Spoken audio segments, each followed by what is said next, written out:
Hello people. So I wanted to go into the question, what is a Pharisee? I'm talking about in the biblical context now. If you know, the Pharisees themselves were a group of religious leaders that pushed against Jesus. And one of the things that is said about Pharisees is that they go by the letter of the law and not the spirit of the law. So there were people that basically said, Jesus is not the true religion, Jesus is a false prophet, therefore we're going to kill him, kind of thing. Because it doesn't agree with some part of our scriptures. Jesus said at other points that even if people say that they believe in God, even if people say they believe in him, they may not indeed believe in him. They may be hypocrites. And one of the things he said in relation to people like this was, "Get away from me, I never knew you." I'm going to explain to my best ability what I think a Pharisee is then. And before I do that, I'm going to roughly describe how I see Jesus' message, because before you are able to describe the perversion of the message, so in this case the perversion of the church, you should be able to describe the positive ideal, the truth as such, the ideal before it was perverted. There's a lot of reliance on the Bible in the Christian communities. That's obvious. The Bible is the sacred text of the church. But it seems to me as though an overly strict interpretation of the Bible would not be in league with Jesus' message, and I'll explain why I think that is. So Jesus, walking around as he was, raising the dead and whatnot, his message was not completely a fact-based one, was it? It wasn't a logical and structured one in a lot of ways. His argument was that there is this God and that he had managed to connect to God, and that he was bringing other people an awareness and understanding of how to also connect with God. And as part of this proof, he was healing and such like that. But also bringing messages, bringing wisdom from this God.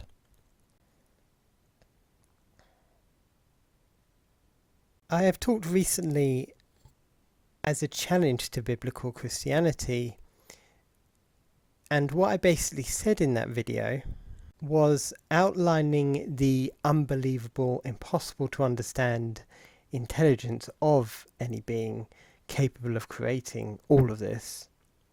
It's highly unlikely that the whole thing's going to be able to be articulated in a 3,000 page book. And to assume that we could consciously divine the will of such an entity is not realistic in my understanding.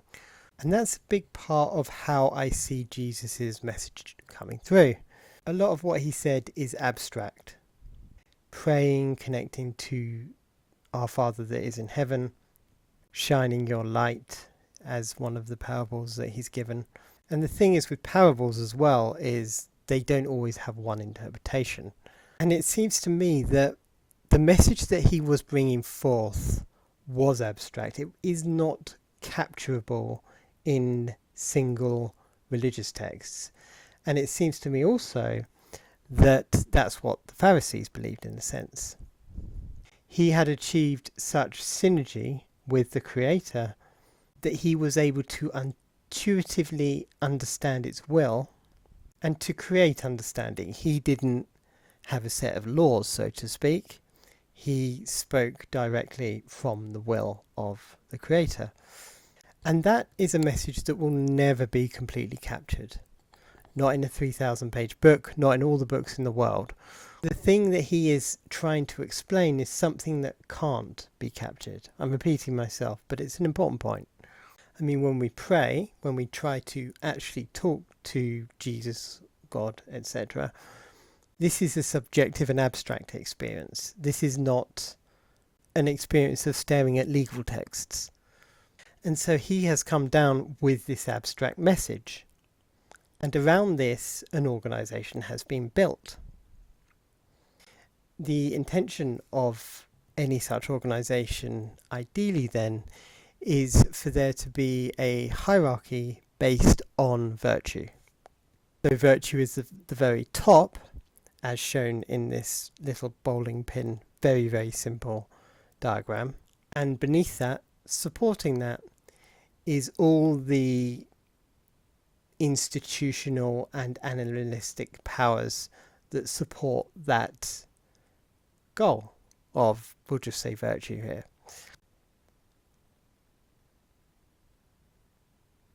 But now here is the thing. Here is the thing that's not strictly in the Bible and will be considered basically heretical to some of the more hardline Christians.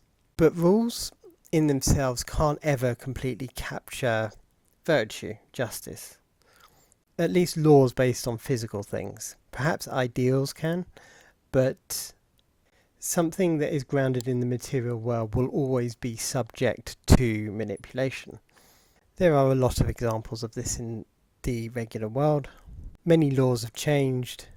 We don't treat headaches by chopping off people's heads, as a basic example. So Christianity and the church is more or less the bottom half of this diagram. The animal power supporting the supposed virtue and sublimated to it. Because on its own, animal power can be used for any reason. There's status in this sort of organisation, in this sort of function, and status is much desired. So obviously this would be a huge temptation for, say, the devil, right? And so this brings back the idea of a Pharisee. What is someone that worships the letter of the law and not the spirit of the law? See, we're going back to that abstract idea of connection to the Creator, of virtue, of spirit, these abstract concepts. Well, a Pharisee then is someone that takes all that the church offers, all the status and authority, but doesn't have the virtue that comes with it, because that's impossible to capture. So I'm going to show that on the diagram here. The little head's going to come off because the virtue has been taken out. And so what is left is base animal power, really. The will inflicted on the world without the proper application of the teaching and the virtue. And that's what I think a Pharisee is. And I think that definition of a Pharisee applies to a lot. The trouble is when working with concepts that are this abstract, it is almost impossible to judge. And what I mean by that is it's very hard, perhaps not impossible, and perhaps very obvious in some cases, but in a lot of cases it's very hard for us to look at someone and say, are they using their animal power in service of the Creator or in service of virtue, or are they not?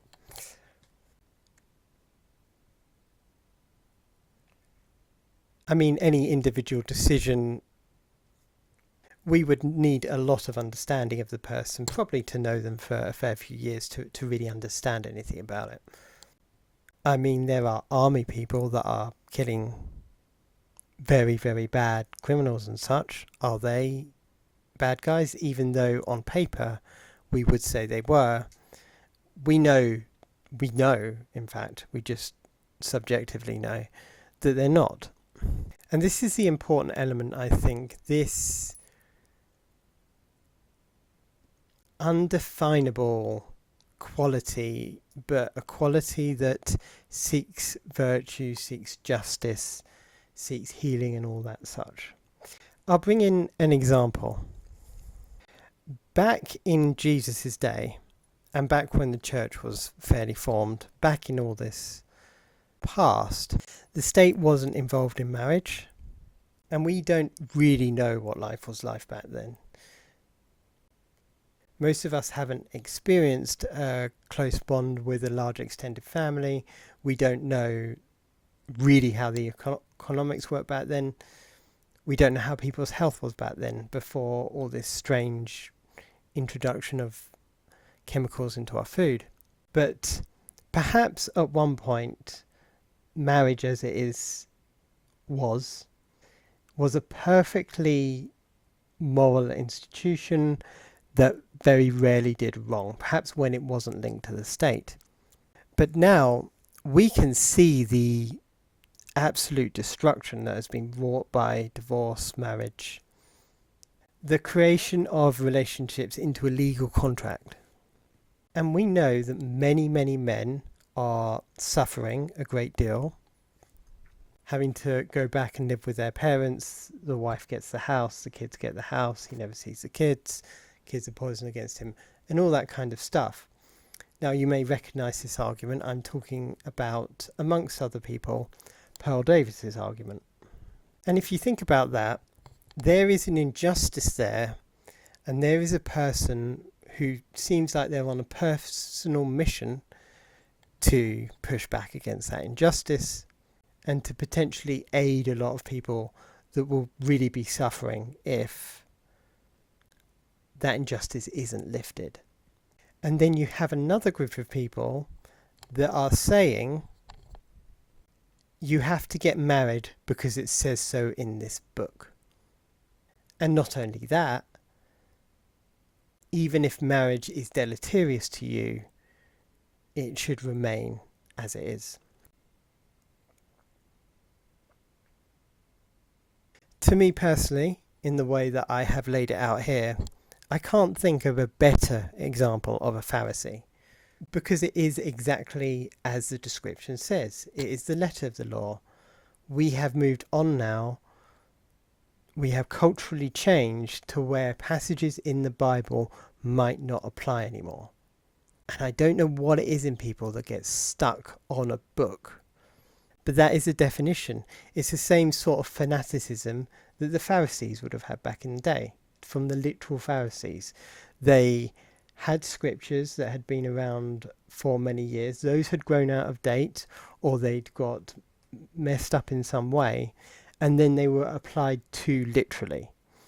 And that's exactly what the modern example is. And that's how I would define a Pharisee. So yeah, that's just a thought of mine. Just doing my best out here, and thank you for listening.